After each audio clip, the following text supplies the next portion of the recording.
Cast, o videocast da Baiana de Comunicação.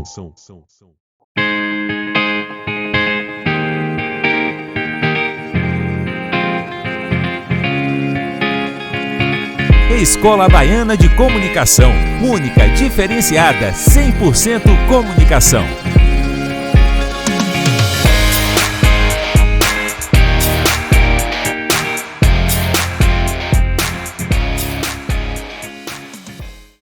Olá, colegas e mestres, estamos aqui para o 4º episódio do BaianaCast, o videocast da Baiana de Comunicação, que vai ao ar toda segunda-feira às 18 horas aqui na TV Quiriburê, canal 10.3. E também, depois daqui, estará disponível no canal da Escola Baiana de Comunicação no YouTube. E hoje vamos dar continuidade à série sobre diversidade, ou melhor, comunicação para a diversidade que estamos executando. Hoje, nesse 4º episódio do BaianaCast, vamos também trazer, o 4º vídeo da série de 5 vídeos sobre diversidade. A gente iniciou tratando dos conceitos de diversidade, de inclusão, de minorias, depois falamos de estereótipos, na sequência falamos da natureza, da tipologia da diversidade e no episódio passado nós demos início à tipologia da diversidade, tratando de 2 tipos muito importantes. O primeiro, a diversidade de gênero. Na sequência, tratamos da diversidade étnica e racial. Hoje, apenas para arrematar o tema sobre diversidade étnica, eu quero trazer algumas questões, como, por exemplo, a questão do conceito de etnia, que eu ainda não fechei com vocês aqui. Etnia, então, é um grupo de indivíduos que possui afinidade de origem, história, idioma, religião, cultura, isso independente do país em que se encontrem. Isso eu já tinha chamado a atenção. E, para a gente finalizar a temática da diversidade étnica, queria frisar que diversidade étnica é a união de vários povos numa mesma sociedade.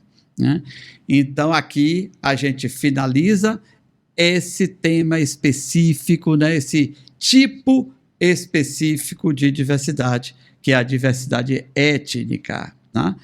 E aí eu queria trazer mais alguns tipos de diversidade para a gente dar conta da tipologia, conforme eu falei para vocês. Além da diversidade de gênero e da diversidade étnica, que a gente falou um pouquinho, de uma forma um pouco mais extensa, hoje eu vou trazer aqui, para citar como tipos de diversidade, também a diversidade social, que consiste na união ou reunião de pessoas e grupos de diferentes classes sociais. Então, quando a gente está falando aqui de diferentes classes sociais, a gente está falando de grupos que vivem realidades bastante diferentes do ponto de vista social e principalmente do ponto de vista financeiro. Existem muitas formas de se classificar um indivíduo dentro da sociedade. Talvez a mais conhecida seja aquela que nos classifica a partir de classes de A a E, classe A, B, C, D e E.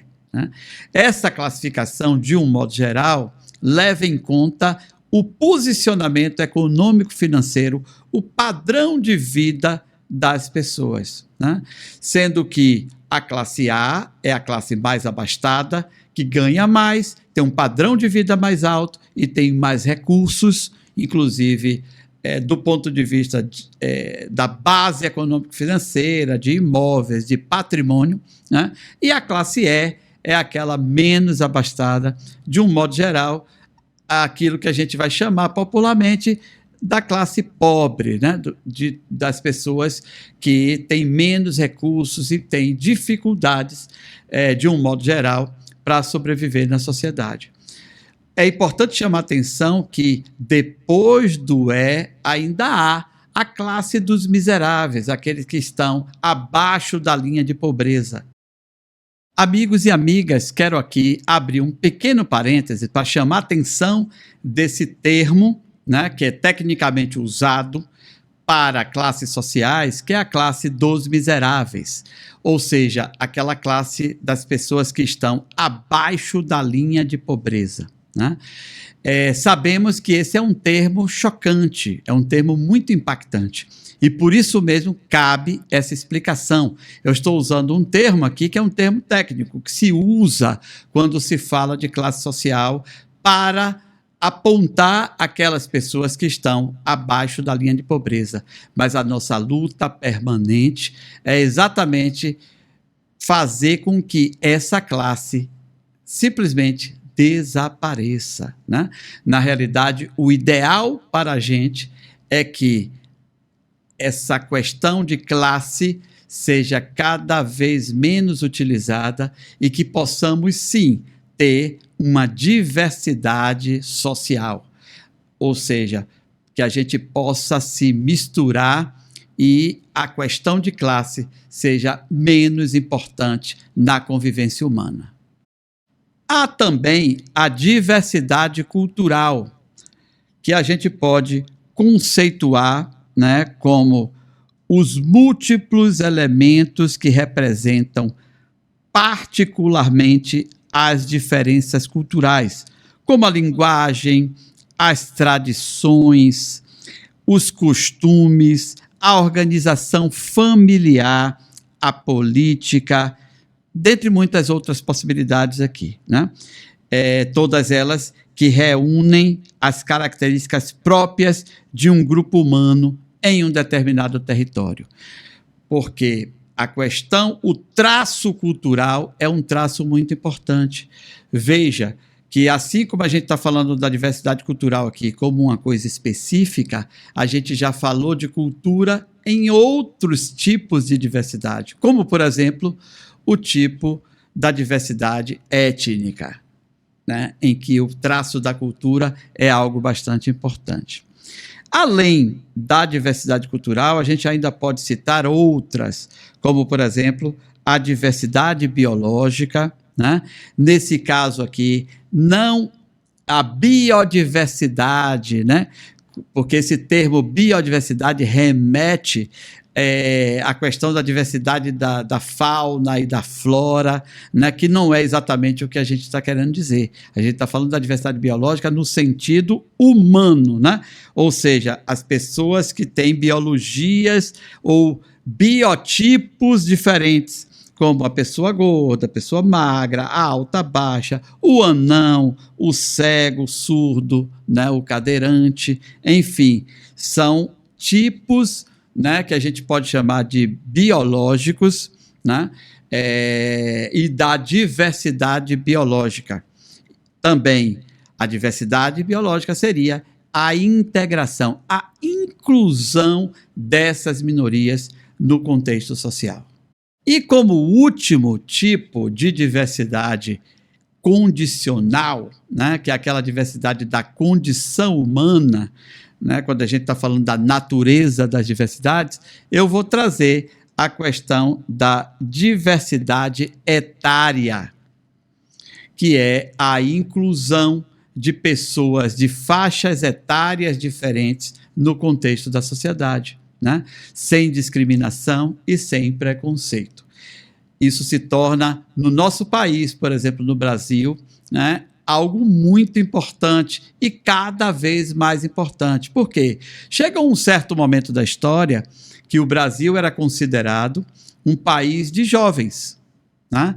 Hoje, a gente já sabe que o Brasil está envelhecendo e boa parte da sua população já está no campo da condição do idoso.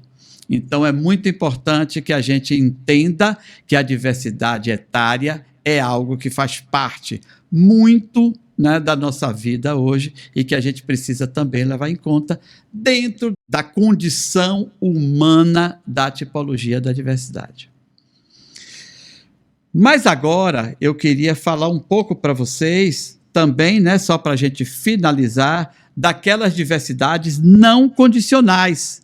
Só chamaram rapidamente a atenção, primeiro, porque, como eu já disse no nosso episódio anterior, não entendo como, digamos, essas tipologias como prioritárias no processo hierárquico, né, de tomada de decisão no campo da diversidade, pelo seu grau de importância. Mais uma vez eu repito que o respeito à opção das pessoas, ao desejo das pessoas, continua sendo absoluto. A palavra respeito, como já frisei aqui nessa série em diversos momentos, né, eu creio que seja a palavra-chave quando estamos analisando algo desse campo da diversidade. O nosso 4º episódio do BaianaCast, o videocast da Baiana de Comunicação, vai ficando por aqui. E no próximo episódio a gente vai dar início à comunicação e à diversidade nas organizações. Valeu, gente. Até segunda às 18. Temos um encontro marcado. BaianaCast, o videocast da Baiana de Comunicação. Escola Baiana de Comunicação, única, diferenciada, 100% comunicação.